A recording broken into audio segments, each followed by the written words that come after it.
We are reading from the mystery thriller Turn Back, and we are in chapter 21. The title of this chapter, Confrontations. The hospital is dark and gloomy. It's raining outside and the curtains are pulled. Chelsea sits and reads a magazine. Donovan slips in and out of sleep. The doctor took a tumor off his left lung to lessen the pressure and hopefully slow the deterioration of that lung. The other one is shot, though. The doctor would have removed that one, the right side, but the tumor's tentacles were too entangled around other organs. It's just a matter of time now. And the doc tells Chelsea, but both choose not to inform Donovan that he might have 3, not even 6 months like they were hoping that this procedure would produce for him. The lawyer comes into the room. Donovan's one eye opens. He motions for the lawyer to come closer. Chelsea speaks for her husband. He's been waiting for you. He's not really asleep, so go ahead. Mr. Guilford, I have news. Chelsea again answers for him, for Donovan. Yes, tell us. Well, it's so early. Why didn't you come last night? We've waited up. Donovan is too groggy. I tried everything I could, sir. Last minute appeal and all that. I tried to wear him down with a ton of paperwork. Chelsea whispers for the ill man. Money? What about money? Yes, that too. So, well, and to no avail, I'm sorry to say. What? You lost my husband's appeal for a visitation? With the contentious scene between you and Sylvia in the courtroom that day, you disregarding the judge's rulings, he's determined to make an example of the two of you, I guess. Chelsea screams, you idiot, you're fired, get out of here. And you can turn in all your files too, ASAP. Donovan struggles to catch his breath. Sir, if I could explain. Donovan speaks now, though it's hard for him. You have said quite enough, just get out of here.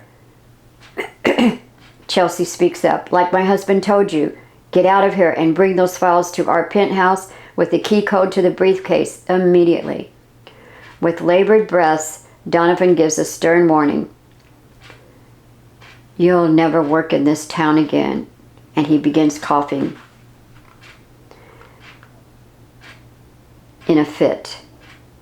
A warning beeper goes off, paging the nurse's station. Shortly, a nurse comes rushing in.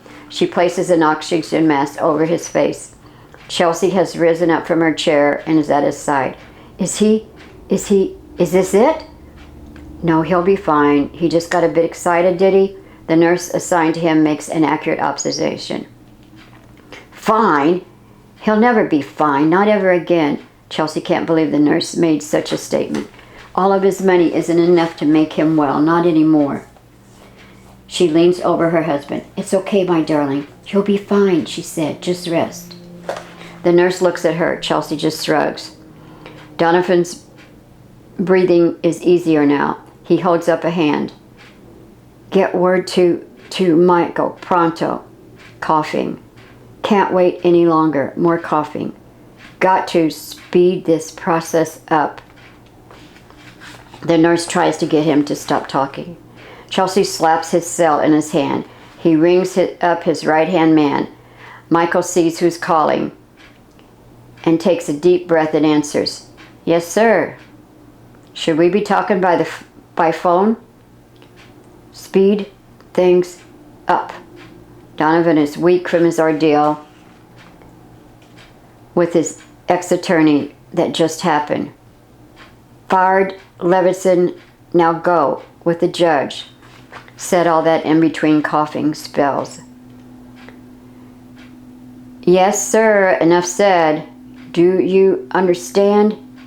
Yes, enough said, sir. Chelsea grabs the phone. Have you got it, or do I have to repeat it again? Very soon, do you hear me? He wants to read about it in the papers, real soon. Michael cringes at her outrageous remarks. They're in a hospital and anyone could overhear them. He gets agitated. Shut up, you fool woman, and don't say another word out loud. Both hang up on each other. Michael steps outside on his patio, sits down casually, and lights up a cigar. He can't sit, so he stands and paces. Victor, where are you, kid? Can't let you go through with this deal, whatever it takes to stop you. Michael has truly changed his mind about the whole situation. He decides to take a walk, nowhere in particular. He just needs to get some fresh air and clear his head. Michael walks over to the park by his apartment. He sits down on a park bench. A pigeon lands on the back seat of the bench, cooing. He doesn't know why, but he begins to talk to it. Okay, little friend. Simon might be out of the picture now, maybe for a long while. Poor guy might need surgery, so I've been told. That stuff is rough, and it's a rough business we're in. Glad that bartender knows his stuff, though. Just how much to put in each one of our glasses. Have to wonder, though, where is that bomb? That's his signature method of eradication. Sure to have the fireworks somewhere close by him. Hopefully situated for transport. Easy transport. The pigeon doesn't fly away. It cocks its little head, appearing to be curious. It's really just wanting a crumb or two. Michael sees a wrapper someone left on the bench. He unfolds the foil. It's a taco. It's hard and cold. He tears off a few pieces and holds out his hand. Quite unafraid, the pigeon eats the crumbs from his hand. Probably it's not kept in his apartment. Simon's not that clumsy. We'll need to disarm it. Or, if I play my cards right, I could put it to good use still and bring about an end to this ordeal finally. Michael watches the fearless pigeon continue to eat out of his palm. You've just given me an idea, my little feathered friend. Going to make an appointment with that attorney. Let's see, Levinson, yeah, that's his name. See if I can get him to eat out of my hand. Chapter 22, The Trucker. Numerous truckers are heading east. Victor speaks with a few truckers and hopes to luck into a straight line, getting a ride all the way to NYC, in the city. He catches a ride with one trucker that says he can take him as far as Ohio. Vic climbs in, shakes hands, and both make their introductions. He then leans back, pulls his cap over his face, and decides to take a little snooze. The trucker is more than a little insulted, giving the kid a ride, but the fellow then clams up on him. The trucker wanted some company.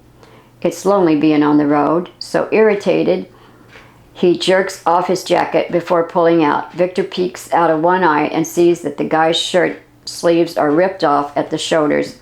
The fellow has tattoos going up and down both arms. Somewhat visible and more on his chest are other tattoos, and it's all the way up to his neck. Victor raises his sunglasses and looks at the trucker and then sits back down. He doesn't comment. The trucker speaks up. Hey, don't mean to be rude here, kid, but you sure are, huh, Victor? Excuse me? What, Vern? Victor smarts back at the trucker. Now, you do know what manners are, right? Vern is a patient man, but this kid is quickly getting on his nerves. Wait, what are you talking about? Vic's not following his meaning. You say you need to get to NYC ASAP. You say you need to get there like in 12 to 24 hours tops. Then you just climb up in my space and clam up. And that's all I get? Why do you think truckers pick up hitchhikers anyway? Now Victor becomes very nervous. He's not sure what Vern has on his mind. 3 things come to mind, 2 of which I'm not inclined to oblige you with. The trucker laughs heartily. He stretches out his arm and then reaches over the back of the seat. Victor cringes and pulls away, hugging the door of the semi. Vern slaps the Bible down on the seat. Victor sighs. Vern laughs. For conversation, kid, a good conversation starter is this, too. Truckers don't use CB radios anymore, you know. Cell phones, it's all the rage now, blah, blah, blah, blah, blah. We've lost our edge, I think. Those things cut us off from one another, those cell phones. All the young truckers now just phone a friend. For us old guys, taking in hitchhikers is the next best thing. Conversation is a great pastime. Victor understands. Yeah, conversation. Are you listening to anything I'm saying? Sure, just don't feel like talking right now. Maybe I don't feel much like head and east. Vern gives it right back to him. So conversation is all you're interested in, right, Vern? Vic needs to know where he stands with the guy. You see, Vic, I already know all that I have to say. So now, already it's your turn. Oh. It's what you've got to say that I want to hear. Vern is all smiles. You got a family? You all alone in this world? Everybody needs somebody. Some framework of family, even if it's a little off balance. Who you been stuck with? Ha, that's the truth, right? But that's the glue that keeps this crazy world from falling apart, you know, a family. His passenger is amazed. The guy seems at odds with himself. To look at him, one would think he's one tough guy. No manners, not many words coming out of him. That's one reason Vic picked him out of the crowd of truckers. But this guy seems different from the stereotype of first impressions. However, though he's made his demands known to Victor, he still refuses to offer any response. Okay, kid, I'll try this approach. So, why NYC? Victor stews and starts to give some flimsy answer and tries to conjure up an outright lie. He's not sure what to say, so he says nothing. More miles go by. Victor sees it's not going to be easy getting along with Vern, and Vern sees it's not going to be easy getting Victor to open up. He plans to learn of some personal affairs of this kid. He thinks a moment and feels he's discerned the reason why Victor isn't talking. So Vern decides on using the reverse method, puts his questions in the form of the answer. Not a very exciting life you got there, kid. Nothing much to tell, huh? Or, no, it's probably so stinking involved and messy, you don't know where to begin. Second guess. Hey there. Victor does have a voice after all. Listen, kid. So I guessed it. You're in trouble. You and I won't ever meet again, most likely. And since you're the quiet type, seems to be I'm in the perfect position for you to unload on. So what do you say? Step into my office, right, don't you? Looks like I'm already in there. And so you are. Well, they say the most difficult part is admitting you have a problem. You have a problem, Victor? Doesn't everybody? Can't be all that bad, now can it? Victor laughs and then almost cries. He laughs so hard that Vern joins in because it's a bit contagious inside that small cab. Then Victor's laughs actually do turn to tears. And he wipes his face with his shirt sleeve. He clams up again and crosses his arms tightly over his chest, trying to suppress some real sobs. Vern looks over at him. He begins to just run through a list of vices. All the words roll off his tongue like it's nothing more than reading off a grocery list. So, your life's a mess. Yeah, okay, so what kind of fella did I pick up? What are you mixed up in? Sex trafficking, drug dealing, kidnapping, stealing, murder?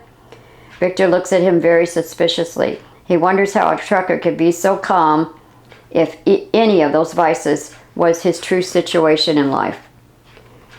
You make that all sound like normal almost.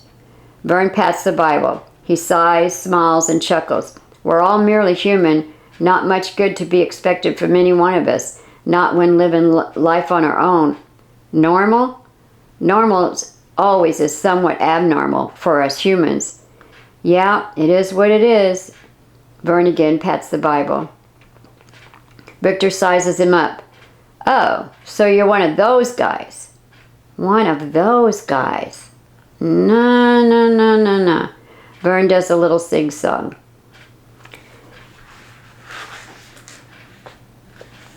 Isn't that how you meant it? Look, I just don't want to talk, especially not about that. Victor points to the Bible. You make it sound like I'm from outer space or something. I'm just like you, kid. I woke up one day, that's all. I woke up. Finally realized I messed up, and I really needed one of those guys. Best friend I ever made, too, that guy. Vern again pats the Bible. Victor leans back. He's heard enough, has no thoughts of indulging spooky spiritualism with this trucker. He closes his eyes and tries to sleep. Invisible friends, that's all that is. Happy it's working for you, Vern. Do not underestimate the invisible, kid. I've seen it in action. Real stuff we're talking here. With God, nothing is impossible, kid. Just an oxymoron, Vern. The kid thinks he's so smart, doesn't he? Vern speaks to no one else in the truck to make a point. Uh-huh. Victor whispers, one spooky dude here. Might seem that way to you, kid. Let's see. With God, all things are possible. Yeah, that's much better. It does read that way. Vern nods his head up and down. What I see is what I believe, Victor responds. It's a long ride back to NYC, so I tell you what, if you do decide to talk, I'll take you all the way to where you're going. Right now, all the way, right to the front door of where you need to go, if that's what you want. Victor pops up. You'd do that?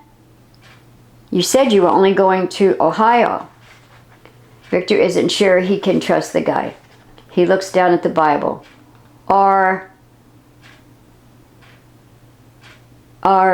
Let's see. You can just get out anywhere along the line and try another trucker. It'd be a win-win for you. How about that? Leaving yourself wide open here, Vern. Why? Why would you do that? You don't know me. Why should you care? Victor remembers Kitty pulling that line on him. He starts to get that painful lump in his throat again, and he pushes it back down. I had it done for me once, kid. Ever heard of paying it forward? Ha! I so need to pay it forward. I need to pay it backward, right side up, upside down, inside out. So what do you say? Help me return a favor that's floating out there in God's blue and green atmosphere? I don't know. Hey, both of our names begin with a V. That's got to be a sign in itself. Victor chuckles, though he doesn't really know for certain why he did. He sort of likes the guy, even if he's got too much of God on the brain. Vern smiles. There you are. A glimpse of the real you is coming out. That little kid is still inside there.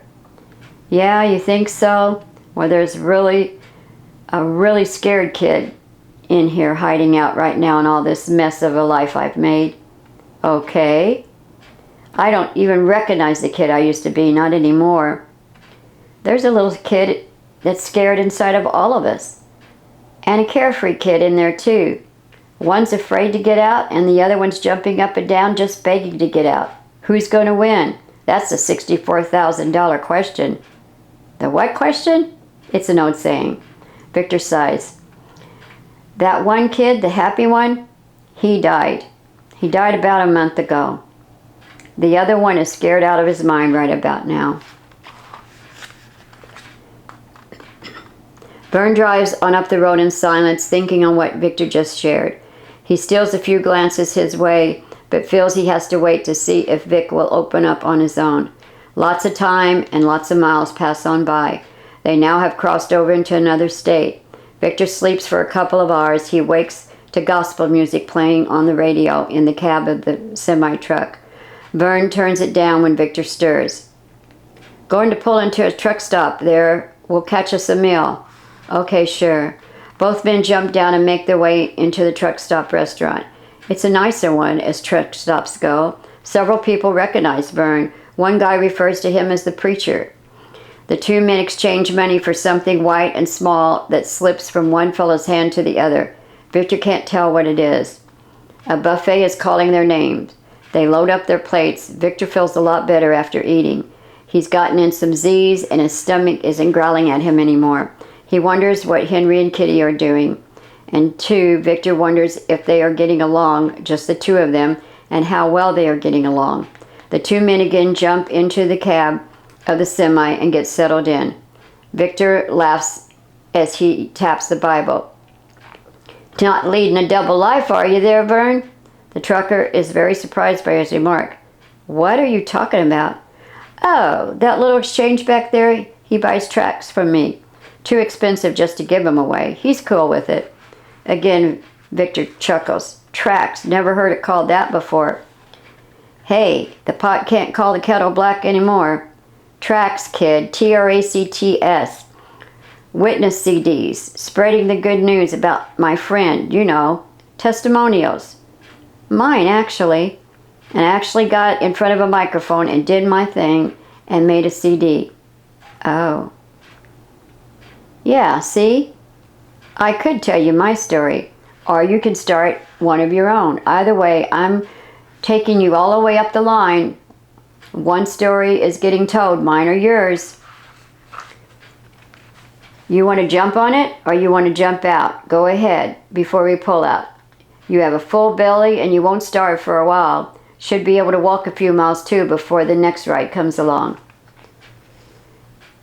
Not at all like I thought your kind would be. There you go again, my kind.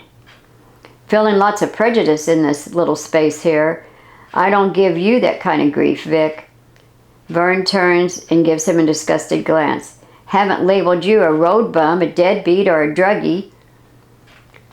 Sorry, yeah, no pressure in here. You're just going with the flow. Victor raises one finger. Except you do want conversation. Yep, just going with the flow. It's going to be your own decision anyway. Vern taps the Bible. Can't change that. Wouldn't even want to. Takes all the pressure off of me. I'm just a passenger. So are you up for my challenge or not? Victor sits up, stares at Vern. He abruptly looks out in the distance past the windshield. Tell you what, Vern. I'll turn the tables on you. What say I make you a wager? I tell you my story, all of it, and if that little kid inside of you begins to get real scared and pulls off the road and kicks me out, you'll just have to live with your hypocritical self. After not keeping your word about taking me all the way up the line, how's that? You up for my challenge? Vern laughs a little and slaps Vic on the back. Victor lunges forward, surprised at the power the man has in his hand. Hey, easy there. Step into my office, Victor, my boy. It seems I suddenly have an opening in my schedule. Vern slaps the dashboard and laughs. Victor chuckles a bit. He begins to share the whole truth. He can't see any reason not to lay all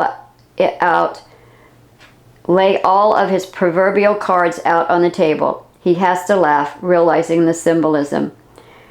The looks of all the wrappers that accumulated on Vern's dashboard has often substituted as Vern's table. We're going to end here with the mystery turned back, and we'll continue in chapter 23, the chapter title, The Link, in our next audio reading.